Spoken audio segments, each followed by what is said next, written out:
Week 7 of the NFL done. Can't believe how much it's flying by. I mean, we're basically almost at the halfway point of the season. And I can't help but think there are so many bad teams in the NFL and not that many good ones. There are a few, but it's just the league is littered with horrible teams. Like, honestly, the bottom 5 to 7 teams are a lot worse than like the top 5 to 10 teams are good. And it's not to say there's been bad football being played. It's not like it's like any more sloppy, but it just feels like there's a glut of really shitty teams at the bottom. So I guess continuing on from that Giant Eagle theme from last episode, and it was a situation where if the Giants had won that game, if Washington beat Dallas this weekend, which they did, the Giants would have actually been in first place. So 2-5 would have been good enough for first place. Of course, we know they choked it away, as they usually do, especially against Philly. And Washington absolutely dominated Dallas. And Dallas is really going in the wrong direction. Andy Dalton also got injured, has a concussion. It is questionable as to whether he'll play next week against Philly. And that's a Sunday night game in Philly. But right now, the Eagles are looking like they're in good shape. Honestly, the one team that might be able to beat them would maybe be Washington. Washington did beat Philly in week 1, so currently they have that tiebreaker. So, and Washington, if you're a fan of that team, you have to be kicking yourself for the fact that Ron Rivera went for 2 against the Giants in week 6. Like, from a Giants fan perspective, I was annoyed at the fact that I wanted us to lose the game. But from a Washington, their side of it, it's like, if they had just won that game, they'd be alone in first at 3-4 and 3-0 in the division, which would have been gigantic in this NFC least. So you have to give Philly the big time edge in this game against Dallas. If Andy Dalton plays, it probably won't make that much of a difference. I think he's probably better than a 7th round rookie, DiNucci. I'd never even heard of him. But we'll just see. And then the Giants play the Bucs on Monday Night Football, and I don't see that one going too well for the Giants. I'd be shocked if they won. And the Bucs, honestly, this is one of the best teams in the league. I think that they're definitely the best team in the NFC. And honestly, probably one of the top 3 or so teams in all of football. Like I've said, really good defense, like underratedly good. And the offense is humming. You got Tom Brady, who just continues to defy all odds. I thought, by now he would take a step back, and he's looked unbelievable. And now they're going to bring in Antonio Brown, which I'll believe it when I see it in terms of, like, he's become such a head case that it wouldn't shock me if it's like one of those like Josh Gordon type situations where he latches on somewhere and then he's gone within a few weeks and, does something stupid. But either way, you have, Chris Godwin, Mike Evans, who really isn't even used a whole lot there now. Rob Gronkowski looks reborn. So this team is legitimate. Really, really good football team. And definitely the best in the NFC South. If the Saints were to somehow beat the Bucs again, then you have yourself a situation, because then the Saints would have beaten them twice. If that doesn't happen and the Bucs hold serve at home, Bucs are looking really good to win that division. So yeah, Tampa versus the Giants should be pretty lopsided. The Giants have played competitive football except for one game against San Francisco. So I'd expect them to play hard, and maybe for the first half it could be a little bit interesting, but Tampa should win that fairly handily. So I say Tampa is the best team in the NFC, but the best division in the NFC and in all of football is definitely the NFC West. That is a really impressive division. And part of it is because they play the NFC East, so they're really beating up on, the Giants of the world, Washington, Philly, Dallas, but still give them credit. All 4 of those teams are really, honestly, playoff caliber. now that you have 7 teams making it in each league, is it possible that somehow all 3 wildcards come out of the NFC? It's just unlikely, right? Like, because they play each other 2 times each, just logically, they would really have to run the table against non-NFC West teams to make it. But these are really, I mean, honestly, all 4 teams are good. And it's from 1 to 4. I know Seattle started out 5-0, but my God, last night, what a terrible loss. Again, they so easily had, and they blew it. They couldn't get the big first down. A critical penalty, which extended an Arizona drive. That happened a few times. Some of the calls were questionable, but still, it was a gutsy effort by Arizona. And honestly, they deserved to not win either, where Cliff Kingsbury in overtime basically decides to shut it down and settle for a 40-plus yard field goal, which was missed. But then Russell Wilson, very uncharacteristically, with a bad interception, and Arizona wins the game. So that was looking like maybe it was going to be a tie, but a really big win for Arizona. And now San Francisco, they are coming along. I mean, completely obliterated New England. New England, like on the flip side, in terms of Tom Brady, his old squad not looking so good. I'm starting to think that maybe this will actually be one of the, worst, a bottom 10 team in the league. I don't want to go there just yet, but honestly, it's not looking too good for them. And maybe Cam, coming off COVID, maybe there's something to that. It's possible, but they just don't have any weapons. And so, yeah, San Francisco completely just defensively running the ball, everything. They're now on the rise, and that leads to a really interesting San Francisco-Seattle game this week. And, it's in Seattle, which, again, with no fans, doesn't matter. And it's, not a big deal. Just in thinking about it, I know San Francisco is banged up, so that's the one thing that's kind of holding me back. But I would not be surprised if San Francisco wins that game. I really wouldn't be. Seattle, the offense is really, really amazing, but the defense is, quite frankly, one of the worst in the league. And, if Jamal Adams comes back, that will certainly give them a boost. But either way, this is a team that I could definitely see, not winning that division, making the playoffs, but that NFC West is very much up for grabs, and especially they lost a key divisional game. So in terms of tiebreakers, that certainly didn't help, losing that Arizona game. So definitely looking forward to that Seattle-San Francisco game. Tonight, the Rams beat up on the Bears, and that one didn't surprise me at all. That one really didn't. The Bears is 5-1, one of the worst 5-1 teams you'll ever see. Now they're 5-2. And, the Rams, it's a decent football team.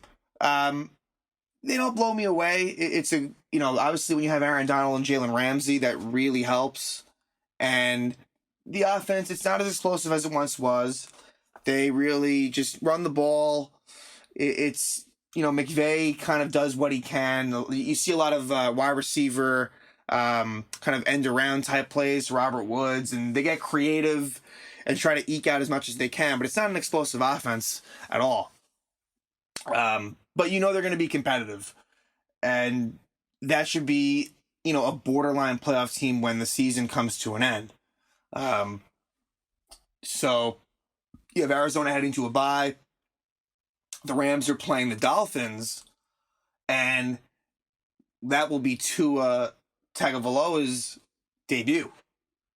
So that was an interesting decision by Miami to kind of cut the cord on Fitzpatrick and go to Tua. It reminds me of Kurt Warner and Eli Manning in 2004, where the Giants were looking good.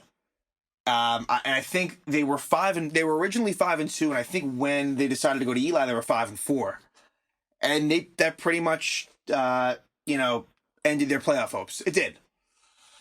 Maybe it probably helped them like the next season, because 2005, the Giants had a really good season. They made the playoffs. So obviously long term, that was the right move. But for the season itself, it definitely cost them a potential playoff spot. And I could kind of see the same with Miami, although the AFC East, as we just said with New England, definitely theirs for the taking. And Buffalo, they beat the Jets, but they didn't look great. They were not able to score. I mean, they did what they had to do.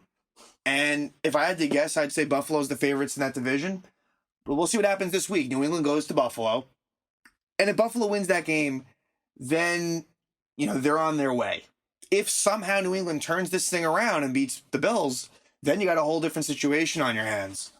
And so, that AFC East, not a great division. And I thought that even with the Jets being as bad as they are, I still thought that could be one of the better ones, but not loving it. But again, they're playing the NFC West also, so it's kind of a puzzle. It all kind of makes sense why a division is good and another one isn't. Because, like we said, the NFC West is just beating up on the Easts.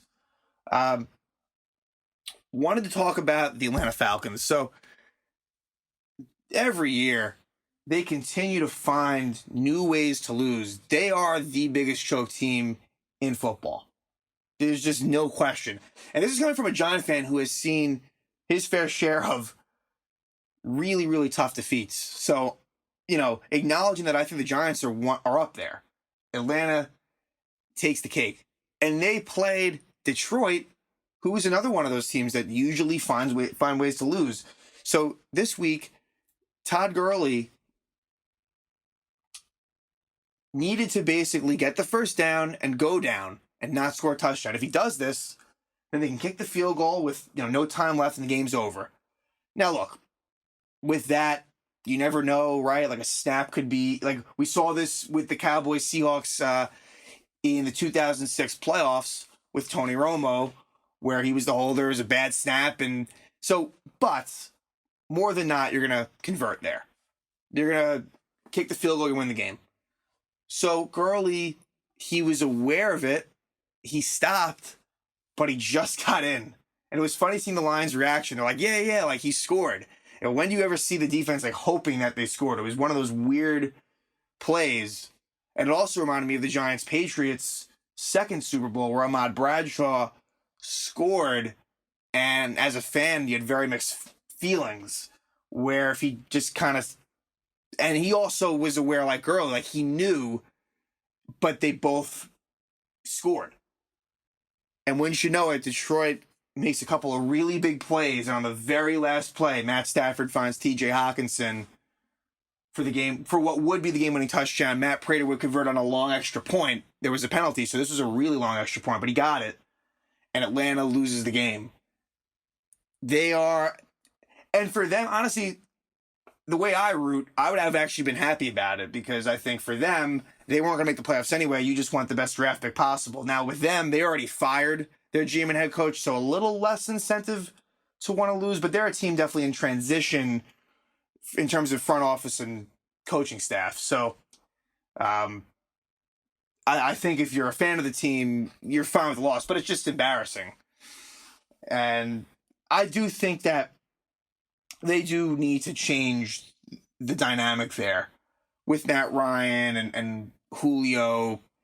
It is a good core. It's nothing against them, although Ryan to me has definitely had his really, really bad moments when it counted, as we've seen in the Super Bowl against the Patriots and just other moments as well. But I definitely think they should think long and hard in this offseason where they want to go.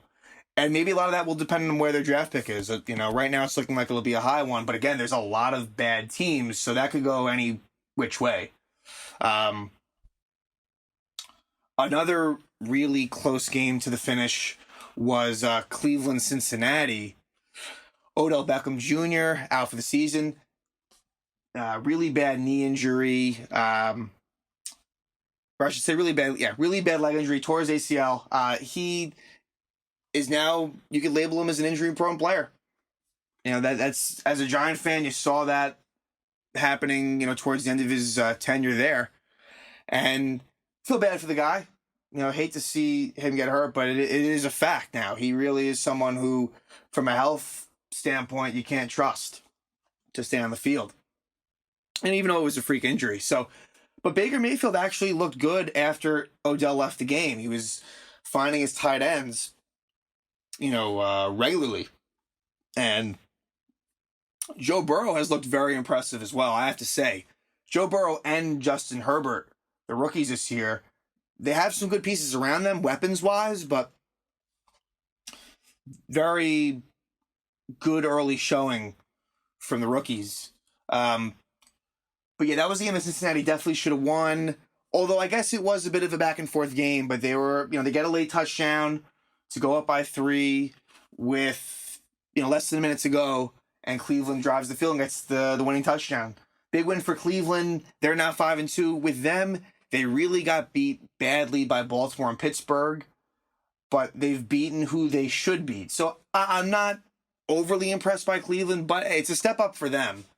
At the least, this is looking like about a 500 team. When the dust settles, do they make the playoffs? I'm not too sure. But they do play the NFC East, right? Like, I know they haven't played the Giants yet, so based on the schedule, although they did already beat Dallas and Washington, that could help them. But they're really going to need to get a win against either Pittsburgh or Baltimore when they come to Cleveland. If they can do that, then you're talking about something there. But until then, it's hard for me to really believe. Another really close game, and you had a few of these, was New Orleans, Carolina. And I touched on New Orleans just a little bit, but granted, Michael Thomas is still out, and I'm not sure when he's going to be back, and Emmanuel Sanders was out as well. They're finding ways to win, and for that, props to them. But I don't know if it's sustainable. And now they play Chicago this weekend in Chicago, so I'm curious to see how that one will go. A Chicago team that is 5-2 that I don't think is a great team, but also New Orleans hasn't been all that great either. So that could go either way. I guess. I kind of give New Orleans the edge, but it's not in the Superdome, and I do think that more than most teams, I think New Orleans has that nice advantage at home. So this being, in the Windy City in Chicago, definitely could, change the narrative there. But Drew Brees didn't really have many weapons this weekend, and he did what he needed to do. In Carolina, everyone thought that they were going to be one of the worst teams in the league, and they've actually been not half bad. And now they play Atlanta on Thursday night. I don't think Christian McCaffrey will be back. It seems like he's a bit of a long shot. It's possible. But if not this week, then the next week, they're kind of hanging in there. And Teddy Bridgewater, doing what Teddy Bridgewater does. Nothing overly impressive, but, starting quarterback worthy for the Panthers. And, give Matt Rule credit as well.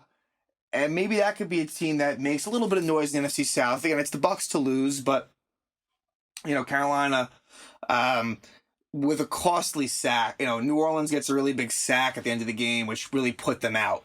If that doesn't happen, that game could have definitely went to overtime. That game was flying by too. It was weird. That game ended at it felt like maybe 3:30, 3:40, and the other games still had a lot of time left. So, yeah, but it seems like New Orleans against Tampa in a few weeks, that could very well be the division right then and there. The Chiefs doing what the Chiefs do, beating up on Denver. It was weird to me that they lost to Vegas a few weeks ago. I guess, you're going to have one of those games. It just kind of caught me off guard. But Chiefs looking very strong in that AFC West. No surprise there. Vegas, losing to Tampa. And maybe it was a little more domination than you would have liked to have seen against Vegas, but I think they've actually done a pretty good job this year. So I don't see that as anything major from the Raiders' side. They're going to be playing Cleveland this week, and there's another game of two teams that, when it's all said and done, is going to be definitely on the edge of playoffs. So that one could go. The result could be pretty major in the AFC for that one. And then in terms of the AFC South, the Titans-Steelers was a really good game. And the one thing I'll say about the Titans, I have to give them credit. I feel like I've been doing that a lot today. Is they were down by a lot to Pittsburgh, and they've been down by a lot, but they never say die. They've been very gritty. And I was surprised that Pittsburgh was I think by the time the game started, they weren't even favored against the Titans. The Titans were favored. That surprised me. That's it, because I think while Pittsburgh is now their last remaining undefeated team, and I don't think of them as like the best team in the league. Definitely don't. But I do think that they are more complete than Tennessee. But Tennessee went down, and Roethlisberger made some mistakes, and Steven Gostkowski missed the big field goal. So he's had tons of ups and downs this year. He's had great moments and really bad ones. I remember week 1, he couldn't hit anything. And in this one, this was a makeable field goal. It wasn't easy, but it was makeable, and it would have, pushed it to overtime. And we saw what Tennessee did last week when it got there. So bit of a gut punch for the Titans, but in a really weak AFC South, it's really them and the Colts. And so far, I've been more impressed by the Titans, but the games that those teams play against each other will go a long way, because the Jaguars and the Texans are done. The Texans got washed by the Packers. Yeah, I mean, pretty big collapse from Houston coming off last year where they make it to the AFC. They beat Buffalo in the playoffs. They lose a tough game to Kansas City, and it seemed like, all right, maybe there's some upward momentum. But Houston just is always kind of stuck in that, mediocrity. And this year, it seems like it's going to be even worse than that. And Jacksonville loses to the Chargers. Impressed by Justin Herbert. And Jacksonville, it's a really bad defensive team. They've been better than I thought in a way, but they should have one of the worst records in the league. I think they have a very tough schedule the rest of the way. So if there's one team that I could see maybe challenging the Jets, if the Jets somehow were to win a game or two, I think it would be Jacksonville. I think that could be a team that I could easily see finishing like 2-14, 3-13. So the NFC North, the Packers with a really big win against the Vikings. Excuse me. They play the Vikings this week with a really big win against Houston. And it feels like this is their division. Like I said, the Bears, The Lions had that, nice win against the Falcons, but I don't really see them competing for the division. So it looks like it's Green Bay's division. They play Minnesota this week. One would think that'll be a win, although, in these divisional games, you never know. And, one interesting game for week 8, going back to the AFC North, Steelers at the Ravens. So I think the Ravens will win that one. If the Steelers win that one, then all of a sudden, now they're making a real statement that maybe they're here to stay as undefeated for a little bit longer, and that maybe they're the kings of the AFC North. But that rivalry is always great. So that's definitely one of the best games in the schedule. That one, as I had mentioned, Seattle, San Francisco, that's going to be a really good one. Philly, Dallas, I don't think that really appeals to the masses. I mean, obviously, to me as a Giant fan, there's always some interest there, but I think the people at NBC, for Sunday Night Football, I think that this wasn't what they drew it up to be, especially if Andy Dalton's going to be ruled out. Then you even have more of a, kind of like what we saw from Giants-Eagles Thursday night, what maybe could be close, but just won't be really pretty to watch. So, yeah, you got Tua's debut against the Rams. That'll be interesting. I'm not expecting much from him. I actually think that might be a good spot for the Rams. But yeah, we're getting to a point now where teams are starting to separate themselves, and the races will be getting interesting. You'll kind of start to know whether a team is, at least as a fan, whether you're more on Team Tank or, we can actually make a push here. So we'll see what happens. World Series Game 6 tomorrow night. I'm hoping that Tampa finds a way to force Game 7. I wasn't sure who I wanted to win, and I've found myself rooting for the Rays. Mostly, I think, because they've been down 1-0, 2-1, now 3-2, and I kind of wanted to just see the longer, game, a 7-game series. So, and I guess Tampa does have that underdog feel to them. Game 4 was unbelievable. One of the best endings you'll see. Brett Phillips with a walk-off hit off of the choke artist himself, Kenley Jansen, in a crazy play where Randy Arozarena scored. He was caught up between third and home, but then Will Smith didn't realize that he was not near him, so he tried to do a swipe tag, and it was just a total fail. But one of those plays that you'll always remember. And I do think that with Blake Snell being on the mound for Tampa versus Tony Gonsolin for the Dodgers, I definitely think that there is a good chance at a Game 7. And if it does happen, it's Walker Buehler versus Charlie Morton. Buehler, one of the best young pitchers in the game, and Charlie Morton, one of the clutchest pitchers in the game. We know, as a Yankee fan, I know what he does in Game 7s, and he's proven it time and time again. So I think, everyone would, diehard baseball fan or not, I think that'd be a treat. So really hoping for that. And yeah, I'll talk to you guys soon.